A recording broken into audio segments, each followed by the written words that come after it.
Docteur Côté, comment vous pouvez améliorer le sort des gens qui ont des problèmes de ronflement ou d'apnée du sommeil? Je peux aider les gens de deux façons.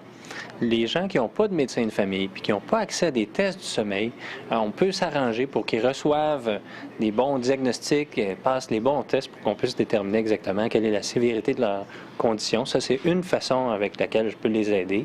L'autre façon, si les gens ont un diagnostic qui est bien fait puis un plan de traitement qui est bien fait, je peux leur confectionner des appareils dentaires qui vont possiblement améliorer ou même régler complètement leur problème d'apnée du sommeil et de ronflement.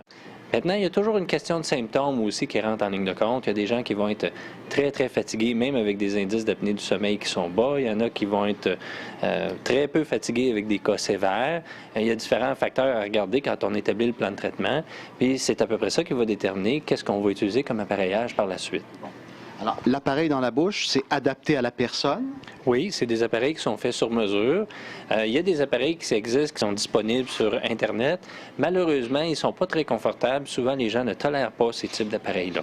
Ce que je fais, c'est des appareils qui sont faits sur mesure. On prend des empreintes de la bouche, on les envoie dans un laboratoire, puis c'est fait de façon ultra précise pour le patient spécifiquement. Bien, il y a des cas qui sont sévères. Dans ces cas-là, on va vouloir utiliser un CPAP. Un CPAP, ce que c'est en réalité, c'est un compresseur à air qui est relié avec un masque. Puis, il va y avoir une pression d'air qui va être envoyée pour ouvrir les voies respiratoires puis permettre au patient de respirer. C'est une méthode qui est très efficace, mais c'est une méthode aussi qui a certaines contraintes. Ce n'est pas tous les patients qui réussissent à utiliser cette méthode-là.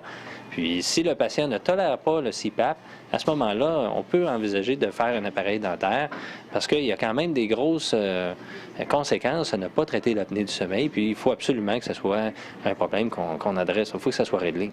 Dans la majorité des cas où on intervient, on a vraiment l'impression de changer la vie du patient, puis vraiment d'améliorer considérablement son sort. Puis ça, c'est toujours intéressant en tant que professionnel de pouvoir faire une différence dans la vie des patients.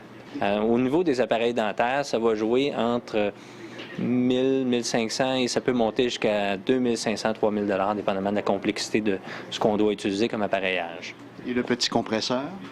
C'est similaire. En termes de prix, là, c'est similaire. On parle de 2000 à 2500 avec tous les accessoires. Très pertinent. Merci, Dr. Côté. Mais ça m'a fait un grand plaisir. Merci beaucoup.